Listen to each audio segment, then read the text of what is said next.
Primeramente, para abordar estos temas de protección y autoprotección, es importante valorar algunos términos para comprender mejor qué es lo que estamos, cómo vamos a abordar el tema o cómo vamos a enfrentar las situaciones que se nos presentan respecto a la protección y autoprotección. Me gusta iniciar con estos términos de riesgo, amenaza y vulnerabilidad porque generalmente tienden a confundirse. Suenan lo mismo, pero no es lo mismo. Entonces, para hacerlo un poco participativo, alguna persona quisiera, con sus propias palabras, nada técnico, referirse a qué conoce o qué interpreta como riesgo, amenaza y vulnerabilidad. Riesgo es la probabilidad objetiva de que algo ocurra. ¿Me escuchan? Perfectamente. Gracias. Riesgo es la probabilidad objetiva de que algo ocurra. Una amenaza es el anuncio o indicio de que algo puede suceder contra un activo vital. En el caso de nuestra oficina, un activo vital son nuestros usuarios. Y por último, la vulnerabilidad. La vulnerabilidad son las falencias o debilidades que tiene una persona, una estructura, una organización, un edificio, un grupo, que lo hacen proclives a un evento de riesgo. Entonces, bajo esta línea, eh, es importante que conozcamos qué es también la conciencia situacional. Nosotros podemos evaluar nuestro riesgo, cuál es una amenaza o cuáles son las vulnerabilidades que tenemos. Sin embargo, esto no está completo si nosotros no tenemos lo que se conoce como la conciencia situacional. ¿Qué es la conciencia situacional?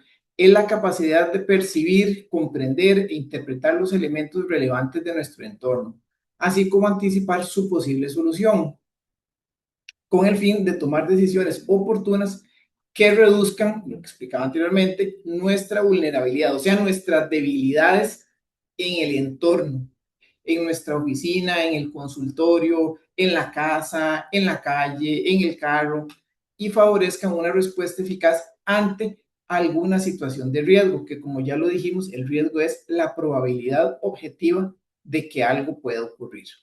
Entonces, si nosotros tenemos esta conciencia situacional, que es, como les decía, esa capacidad de percibir, de comprender situaciones que puedan atentar contra nosotros, va a ser un poco más sencillo poder anticipar esas situaciones que en nuestro contexto laboral o personal podamos, podamos enfrentar en algún momento.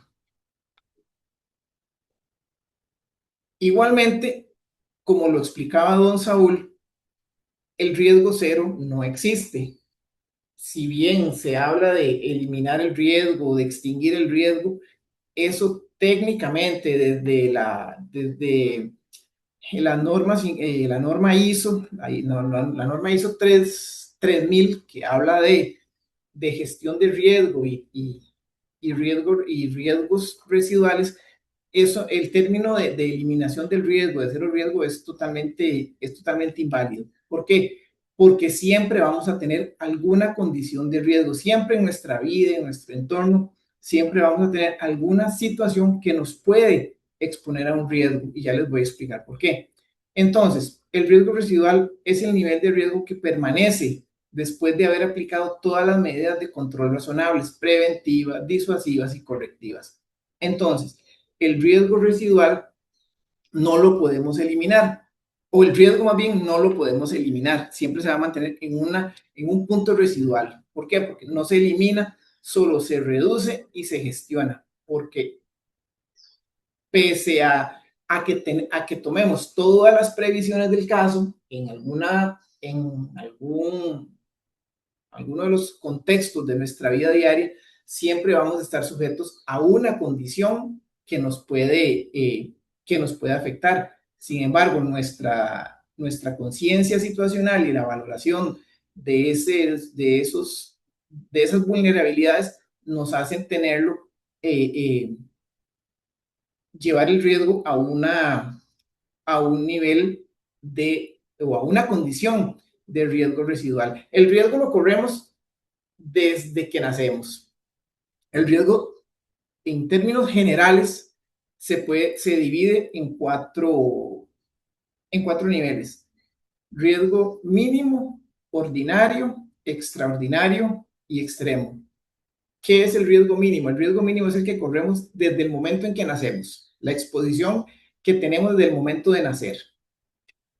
El riesgo ordinario es el que corremos por nuestra convivencia, solo por nuestra convivencia en sociedad: un robo, un asalto, un hurto, un accidente de tránsito, una caída, etcétera. El riesgo extraordinario es el que,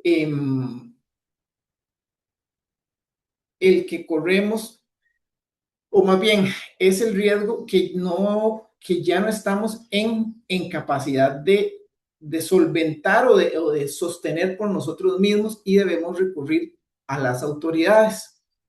Y el riesgo extremo es cuando eh, la situación que estamos enfrentando es tal, o la amenaza es tal, que debemos de recurrir a medidas extremas, por eso es riesgo extremo, a medidas ya extremas o las aplicadas incluso por el programa de protección para poder garantizar, eh, eh, perdón, para minimizar la probabilidad de un riesgo, de una situación, perdón, contra nosotros que puede incluso terminar hasta con nuestra propia vida.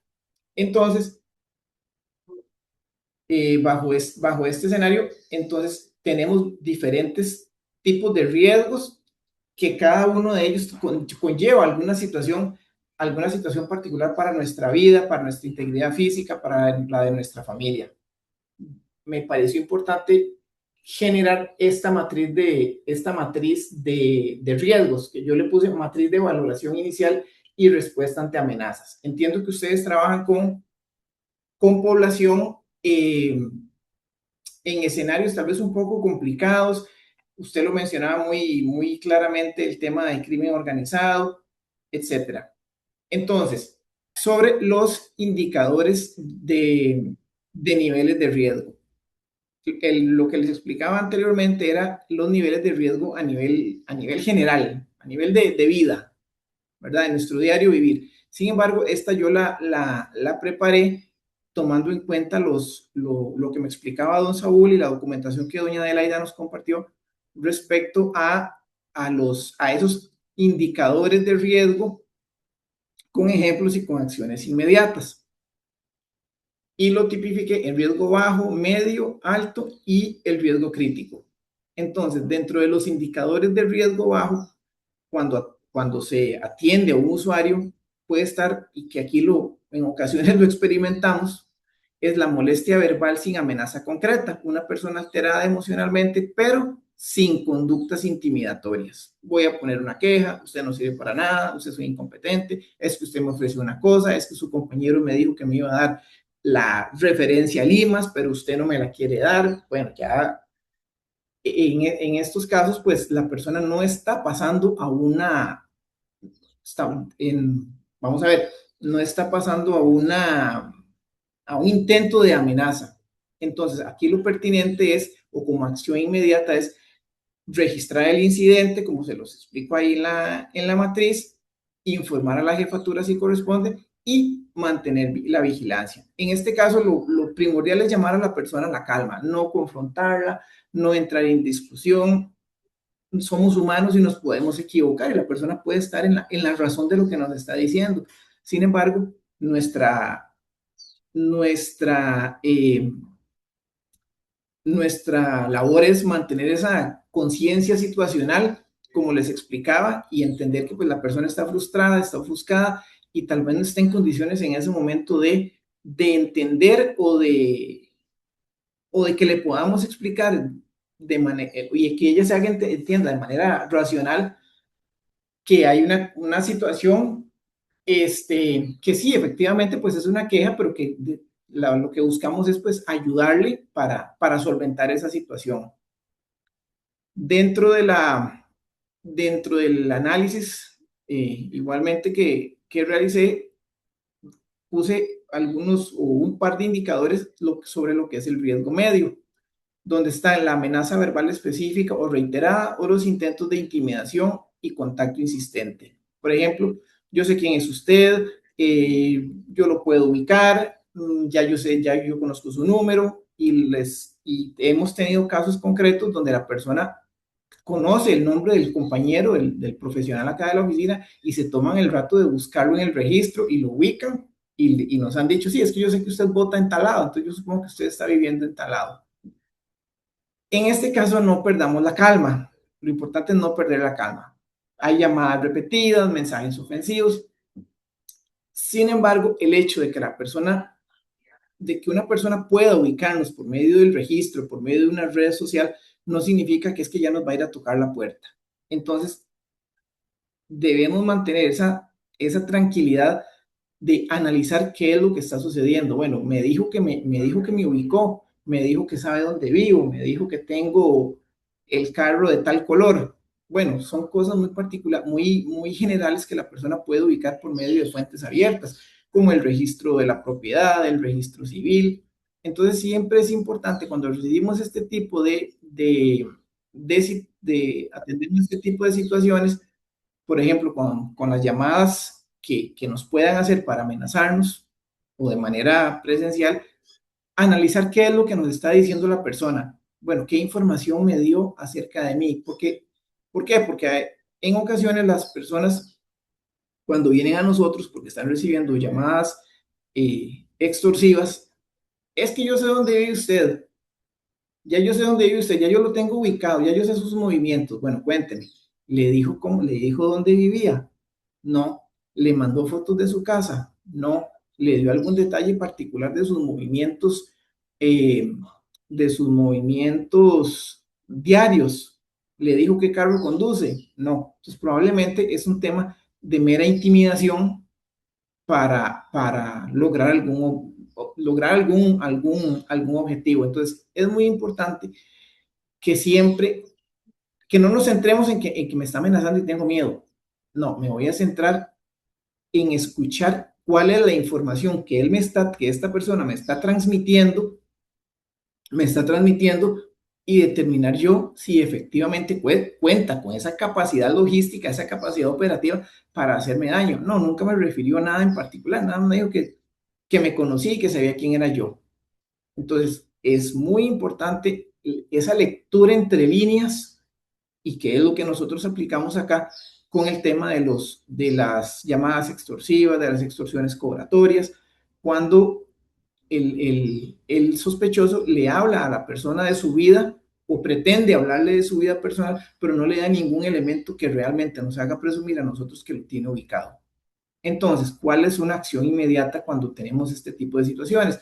Reportar inmediatamente, conservar evidencia, horas de llamada, si nos contactaron por mensaje, tener un respaldo de esos mensajes, informar a la seguridad institucional, para que eventualmente no se le permite el ingreso a la persona a nuestro espacio de trabajo, si es ya algo muy extremo, y valorar cambios temporales en la atención, que podría ser que ya, bueno, que lo atienda otra persona, que lo atienda otro profesional, movernos nosotros a otra oficina, a otro cubículo, dependiendo de las condiciones que tenga el espacio físico donde estamos trabajando.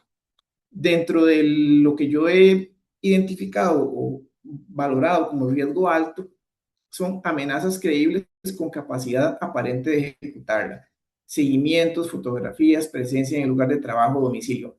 Esto va un poco de la mano con lo que les explicaba anteriormente sobre el riesgo medio. La amenaza creíble con capacidad aparente de ejecutarla es cuando ya nos dan datos muy sensibles de nuestra vida cotidiana, de nuestros movimientos. En ocasiones hemos recibido amenazas o situaciones de amenaza que hemos atendido donde donde al usuario le envían fotografías si ustedes reciben una fotografía de ustedes, no entren en pánico. Primero analicen, bueno, ¿y esta foto de dónde salió? ¿Es una foto de mis redes sociales? Usualmente se da esa situación donde el delincuente o sospechoso de las amenazas envía fotos de redes sociales y eso la gente entra en crisis, entra en pánico. Pero bueno, venga, sentémonos y analicémoslo. ¿De dónde es esa foto? Ah, es que es una foto de cuando yo fui al paseo allá a Guanacaste.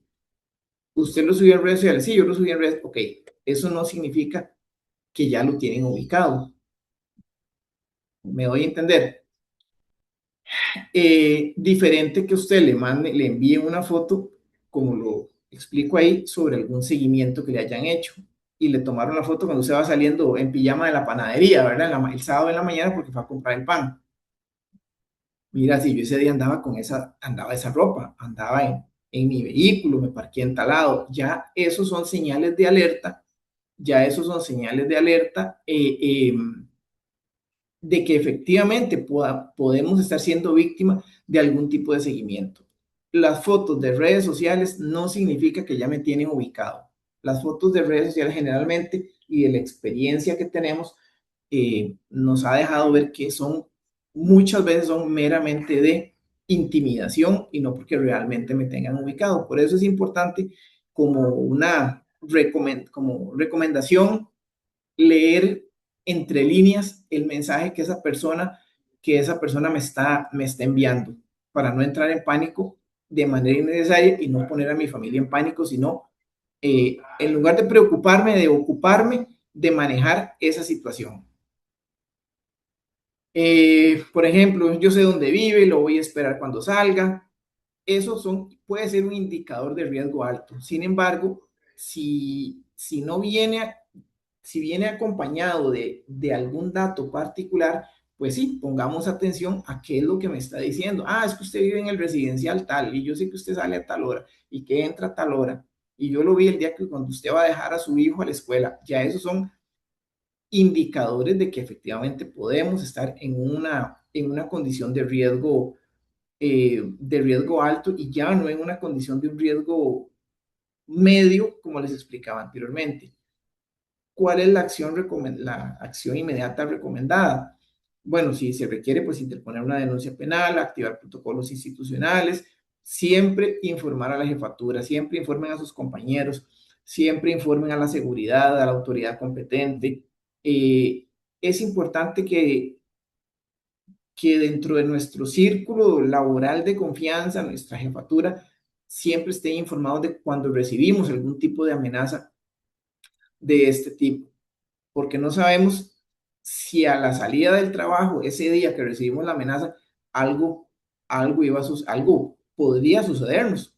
Entonces, si algo sucede, pues que alguien ya tenga el antecedente de que esa persona, ese compañero, recibió una amenaza de parte de un usuario molesto o un usuario incómodo, porque muchas veces son usuarios incómodos que creen que estamos en la obligación pues, de darle todo lo que piden cuando no es así. Dentro del riesgo crítico, ya entramos pues, en la agresión física, intentos de agresión, presencia de armas blancas o de fuego, persecución, amenaza inminente. Por ejemplo, una persona armada, un intento de ingreso violento a las instalaciones, un ataque físico,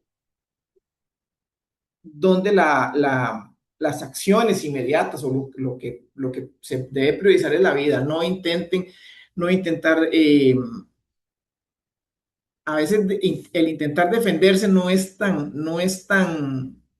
una decisión tan, tan buena. Siempre, si estamos ante la presencia de una agresión física inminente, siempre evitar cualquier tipo de confrontación, suspender la atención, buscar un lugar seguro, eh, que alguna persona active el número de emergencia 911 y los protocolos institucionales de manera inmediata. ¿Por qué? Porque toda la persona cuando está en un estado de emoción violenta va a hacer lo que sea por agredirnos, porque para ella nosotros somos los que estamos en el error, nosotros somos los que estamos equivocados, nosotros somos los que estamos mal y no estamos accediendo eh, a solventar sus necesidades o bien sus intereses. Entonces, es importante siempre evitar la confrontación. Por acá tenía este pequeño cuadro. ¿Qué hago? Sí. ¿Qué hacer y qué no hacer? Siento que me siguen, enfrento a la persona, claramente no. Diríjase siempre a un lugar seguro, fuerza pública, un centro comercial, una estación de gasolina, un residencial con seguridad, informe a la seguridad. Ellos siempre la seguridad a usted le va a dar, lo va a proteger, lo va a orientar y ellos tienen pues los canales de comunicación para comunicarse, ya sea con fuerza pública o con algún o policía municipal. Una persona alterada, pues solicitamos apoyo y suspendemos la atención si consideramos que existe algún riesgo para nosotros, para nuestra vida, para nuestra integridad física. Veo a la persona esperando afuera, salir solo, pues claramente no voy a salir solo, es lo que les explicaba ahora cuando salimos tarde de trabajar, informar y coordinar una salida segura. Si no hay forma de coordinar una salida segura, inmediatamente comunicarnos con fuerza pública para que una unidad se haga presente y pues identifiquen a la persona, la individualicen y poder nosotros movilizarnos del lugar donde nos encontremos. Por último, quería mostrarles esta imagen que es un poco de lo que hemos venido conversando sobre las estrategias o consejos para protección y autoprotección, que es más o menos un poquito de lo que hemos venido conversando. Como les decía, reporte inmediato, informar de inmediato cualquier amenaza, insulto o situación intimidatoria que no podemos dejarla pasar porque eso puede escalar a otras situaciones más complejas. Valorar el riesgo. Entonces, analizo la situación, lo que les explicaba ahora, riesgo, amenaza y vulnerabilidad. Bueno, ¿qué es lo que está pasando? ¿Qué pasó? ¿Quién? ¿Qué tan grave puede ser? ¿Existe algún riesgo para su integridad? Y así tomar las decisiones en conjunto con la jefatura de si continuamos con esa atención, de si ese paciente, ese usuario no lo atendemos más, se lo trasladamos a otro compañero o compañera, lo trasladamos a otra área, etcétera. La atención en entornos seguros. Atender en espacios, entonces atender en lugares visibles, con acceso a apoyo y sin quedar en posición de riesgo. Pero eso también va a depender del entorno donde nos encontremos. La autoprotección cotidiana, que era algo que les explicaba ahora. Cuide su información personal, varíe sus rutas, mantenga comunicación y confíe en su intuición. La intuición a nosotros no nos va a fallar. Si usted percibe que algo está mal, hay algo que está mal. Tampoco podemos caer en la paranoia, pero dar una vueltita de más a la cuadra porque percibimos que alguien nos está siguiendo, eso los puede salvar a ustedes de alguna situación. Y por último, pues bueno, su seguridad es su prioridad, no es un favor ni cosa parecida, y entre todos tenemos que cuidarnos. Si entre todos nos protegemos, todos podemos salir bien librados de alguna situación de riesgo o amenaza.